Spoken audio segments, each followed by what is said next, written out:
नमस्कार दोस्तों, आइए जानते हैं उत्तराखंड की ताजा और बड़ी खबरें इस वीडियो में। और दोस्तों, आप उत्तराखंड के किस जिले से ये वीडियो देख रहे हैं, कमेंट करके जरूर बताएं। सरकारी स्कूलों में शिक्षकों की कमी से बच्चों की पढ़ाई बाधित, ब्लॉक प्रमुख ने की कार्रवाई की मांग। भटवाड़ी विकासखंड के सरकारी स्कूलों में शिक्षकों की अनुपस्थिति की समस्या गंभीर हो गई है। ब्लॉक प्रमुख विनीता रावत ने जिलाधिकारी को पत्र लिखकर गैरहाजिर शिक्षकों के खिलाफ सख्त कार्रवाई की मांग की है। रावत ने औचक निरीक्षण के दौरान पाया कि प्राथमिक विद्यालय बारसू, पाला और भटवाड़ी में ताले लगे हुए थे और कुछ अन्य स्कूलों में केवल एक ही शिक्षक उपस्थित था। शिक्षा विभाग ने शिक्षकों को निर्देश दिए थे कि वे स्कूल के आसपास ही रहें, लेकिन कई शिक्षक इसका पालन नहीं कर रहे हैं। जिला शिक्षा अधिकारी अमित कोटियाल ने कहा कि इस शिकायत के बाद शिक्षकों को चेतावनी दी गई है और अनुपस्थित रहने पर वेतन काटने की बात कही गई है। महिला शिक्षकों के साथ समस्या ज्यादा गंभीर है। ऑटोमेटिक वेदर स्टेशन से मिलेगी सटीक मौसम जानकारी, बादल फटने पर भी करेंगे अलर्ट।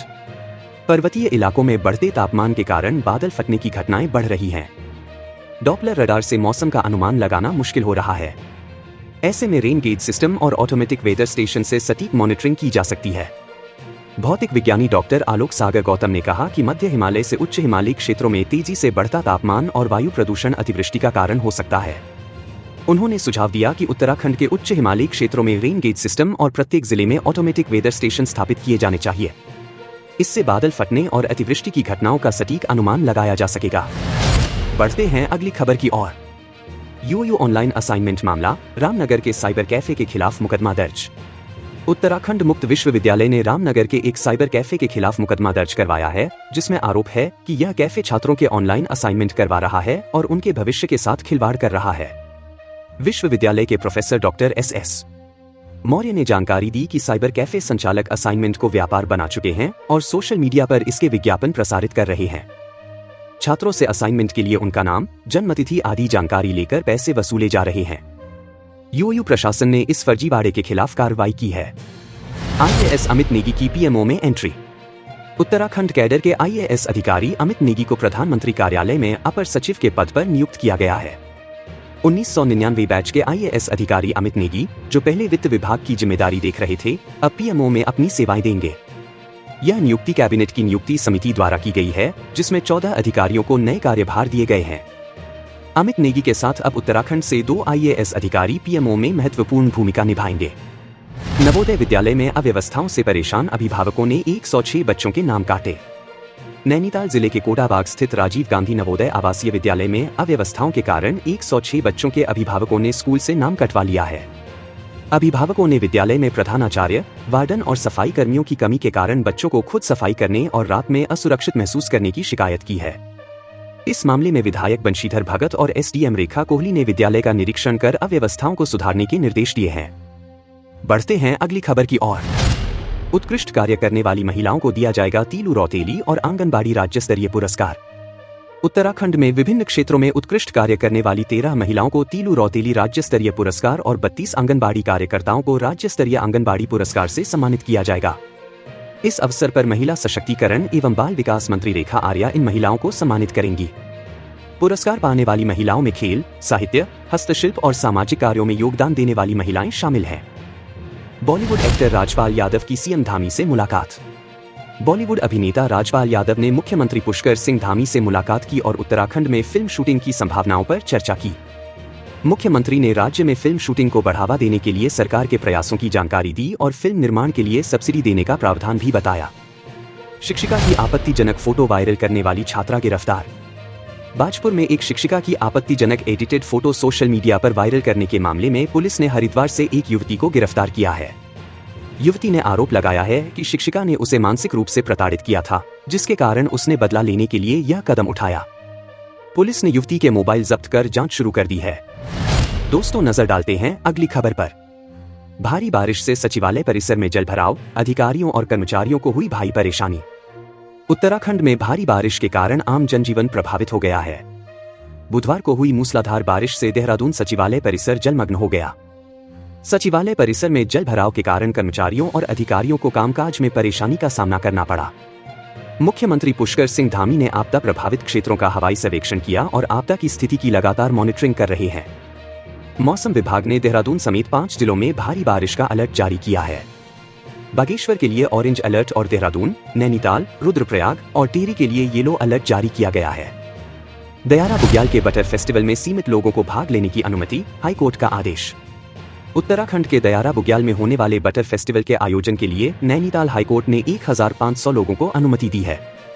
दयारा पर्यटन विकास समिति ने हाईकोर्ट में 2500 लोगों को जाने की अनुमति मांगी थी, लेकिन कोर्ट ने 1500 लोगों को ही अनुमति दी। कोर्ट ने कहा कि सरकार एक साथ 1500 लोगों को न भेजे, बल्कि 200 से 200 के समूह में भेजे। वन विभाग और पुलिस के कर्मचारी व्यवस्था बनाए रखने के लिए तैनात रहेंगे। फेस्टिवल समाप्त होने के बाद वहां सफाई करके उसकी फोटो कोर्ट में पेश करने के निर्देश भी दिए गए हैं। दोस्तों, खबरों में आगे बढ़ते हैं। चांशल बुग्याल, उत्तराखंड और हिमाचल के बीच पर्यटन को बढ़ावा। उत्तराखंड लोक निर्माण विभाग के मंत्री सतपाल महाराज ने हिमाचल प्रदेश के लोक निर्माण विभाग मंत्री विक्रमादित्य सिंह से मुलाकात की। यह मुलाकात दोनों राज्यों के बीच पर्यटन को बढ़ावा देने और बॉर्डर को जोड़ने वाली सड़कों को लेकर महत्वपूर्ण रही। विशेष रूप से उत्तरकाशी जिले की चांशल घाटी को हिमाचल प्रदेश से जोड़ने को लेकर सकारात्मक चर्चा हुई। बैठक में दोनों प्रदेशों की भौगोलिक परिस्थितियों और पर्यटक स्थलों को लेकर चर्चा की गई। उत्तराखंड के उत्तरकाशी जिले में स्थित चांशल बुग्याल को हिमाचल प्रदेश के बॉर्डर में स्थित चांशल घाटी से जोड़ने के लिए दोनों कैबिनेट मंत्रियों ने सकारात्मक चर्चा की। साथ ही पांबटा नेशनल हाईवे को लेकर भी चर्चा हुई। उत्तराखंड और हिमाचल प्रदेश की सीमा पर स्थित चांशल घाटी पर्यटन के लिहाज से महत्वपूर्ण है और इसे ट्रेक ऑफ द ईयर घोषित किया गया है। चांशल बुग्याल में मीलों लंबे मखमली घास के मैदान, दुर्लभ जड़ी बूटियां, सरुताल और विविध पशु पक्षी पाए जाते हैं। मर्डर केस में हाईकोर्ट ने फांसी की सजा को किया रद्द, निचली अदालतों को दी नसीहत। उत्तराखंड हाईकोर्ट ने फांसी की सजा के एक मामले में सुनवाई करते हुए निचली अदालतों को नसीहत दी है कि संदेह को सबूत की जगह लेने की अनुमति नहीं दी जानी चाहिए। हाईकोर्ट ने निचली अदालत द्वारा फांसी की सजा पाए 2 अभियुक्तों की सजा को रद्द कर दिया। रुद्रप्रयाग के अपर जिला एवं सत्र न्यायाधीश ने 2018 में लूट और हत्या के 2 आरोपियों सतीश कुमार उर्फ सोनू और मुकेश थपलियाल को फांसी की सजा सुनाई थी। हाईकोर्ट ने गवाहों के बयानों में गंभीर संदेह पाते हुए कहा कि संदेह भी प्रमाण का स्थान नहीं ले सकता। हाईकोर्ट ने अभियुक्तों की सजा को रद्द कर उन्हें तुरंत रिहा करने के आदेश दिए हैं। सीएम धामी की अध्यक्षता में सचिव समिति की पहली बैठक, कई महत्वपूर्ण विषयों पर चर्चा। उत्तराखंड के मुख्यमंत्री पुष्कर सिंह धामी की अध्यक्षता में सचिव समिति की पहली बैठक आयोजित की गई। सचिवालय में 3 घंटे तक चली इस बैठक में राज्य से जुड़े विभिन्न महत्वपूर्ण विषयों पर विस्तार से चर्चा की गई। मुख्यमंत्री ने कहा कि राज्य हित से जुड़ी योजनाओं के नीति निर्धारण और जन कल्याणकारी योजनाओं को जनता तक पहुंचाने में अधिकारियों की महत्वपूर्ण भूमिका होती है। बैठक में योजनाओं के बेहतर निर्माण और उनके सही ढंग से लागू करने के लिए विस्तृत एक्शन प्लान तैयार करने पर जोर दिया गया। मुख्यमंत्री ने सचिवों को निर्देश दिए कि विभागों में खाली पड़े पदों को भरने के लिए अधियाचन भेजा जाए ताकि अगले 2 वर्षों में सभी खाली पदों को भरा जा सके। बैठक में राज्य की बड़ी परियोजनाओं की समीक्षा, सुरक्षा मानकों का पालन और थर्मल एवं जियोथर्मल एनर्जी के क्षेत्र में संभावनाओं पर भी चर्चा की गई। उत्तराखंड में भारी वर्षा से हाहाकार, 1 सप्ताह में सामान्य से 3 गुना अधिक बारिश। उत्तराखंड के विभिन्न क्षेत्रों में 1 सप्ताह के भीतर सामान्य से 3 गुना अधिक बारिश हुई है। विशेष रूप से उधम सिंह नगर और बागेश्वर जिले में अत्यधिक वर्षा दर्ज की गई है। इसके अलावा चंपावत, उत्तरकाशी, नैनीताल और देहरादून के कुछ हिस्सों में भी भारी बारिश हुई है। मौसम विभाग का कहना है कि आने वाले दिनों में राज्य के अधिकतर इलाकों में तेज बारिश होने की संभावना है।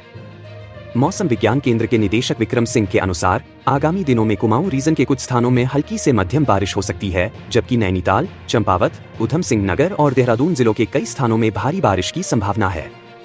7 और 8 अगस्त को बागेश्वर जिले के अधिकतर इलाकों में भी तेज बारिश की संभावना जताई गई है।